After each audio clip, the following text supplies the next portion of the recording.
Hey everyone, welcome back to another video. Today we're going to be doing a full review from Areej le Dore, and this is the collaboration with Nikhil from the channel Exotic Scents. He's now called Perfume Guru, and he's one of the best reviewers out there. Very knowledgeable if you want to learn about atars, if you want to learn about oud.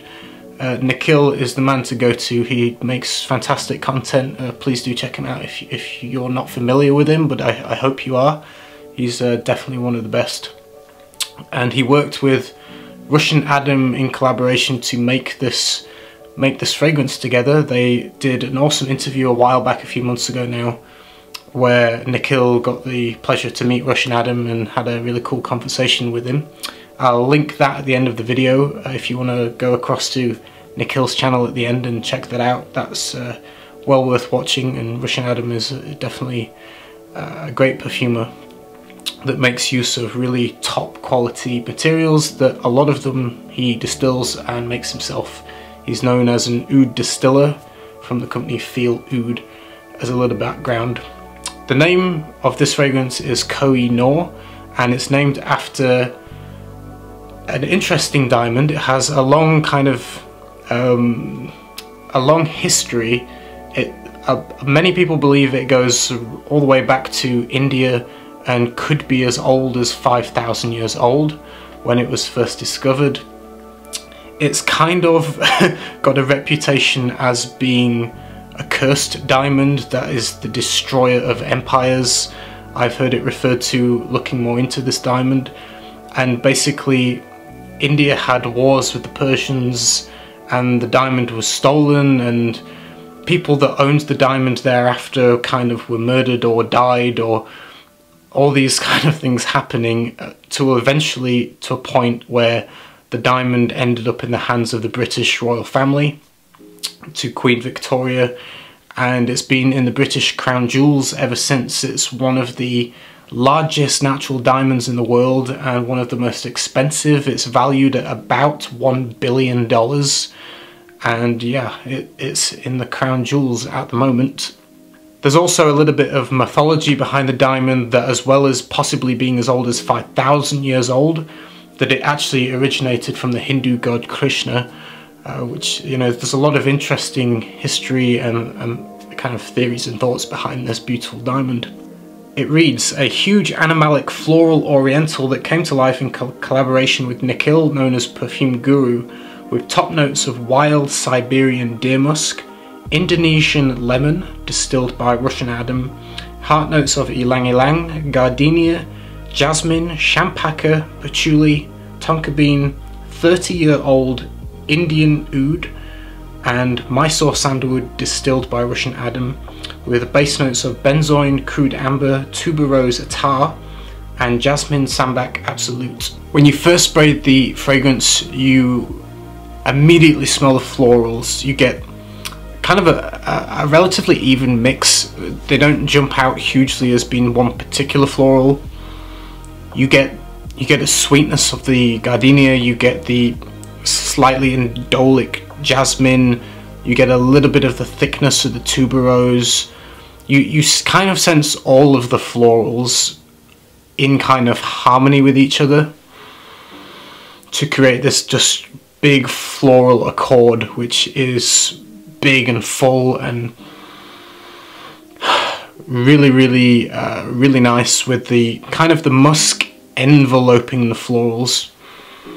And you never really smell the musk directly, you just smell a soft kind of cocoon around everything. It has a softness that it's hard to explain. It reminds me a little bit of cotton wool, very soft and fluffy, almost like a cloud. You just sense this kind of waving kind of envelope around the florals and way into the dry down of this just soft kind of almost creamy like musk. It's very kind of sensual. There is a slight raunchiness to the floral. It's not super clean, but it's not super dirty either. It's not hugely over animalic for me personally. I think it's a relatively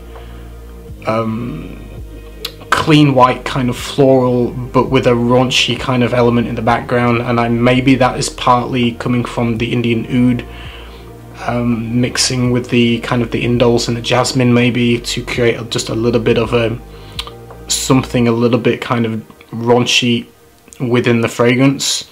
That I feel like maybe if you're sensitive to things like jasmine and indole, that you might not like that aspect. There is something there that some people might perceive as being a little bit dirty, with that floral nature. As it dries down from that, you get an increase of sandalwood coming through, which makes it a lot creamier. The florals are kind of mellowing out and toning down and becoming very, very smooth with this creamy Mysore sandalwood. I struggle to detect the oud too much in the fragrance. I get nuances of a dark woodiness that does have a little bit of a bite to it, and maybe that is what is adding this kind of slightly raunchy kind of effect within the mix of the florals there. That it might be the Indian oud playing its part there, that's not directly obvious, but you get a kind of a sense of what it's doing.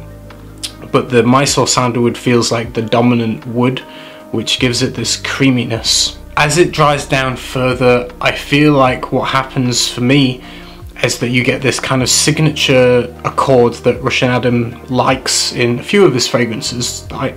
He likes to, how it comes across to me is that it feels like the musk is done in a way where it feels like it's almost infused in tonka. So instead of getting like a fleshy kind of musk from some kind of like Siberian deer musk that you smell, this is a fluffy sweetened musk, very, very sensual, and it's almost like that he's infused the musk with tonka bean is the best way I can describe it. And you often get the accord of either sandalwood and tonka, or musk and tonka, or all of the above mixed in different ways in the basis of a lot of Russian Adam's work, which works very, very well. The combination is timeless and very beautiful.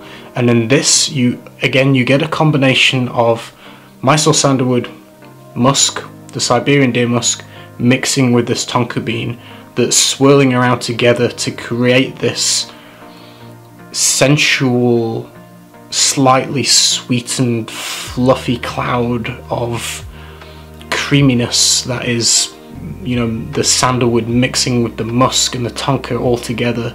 That's very, very sensual, very cozy, and very mass appealing, and just beautiful and elegant and just sensual and soft.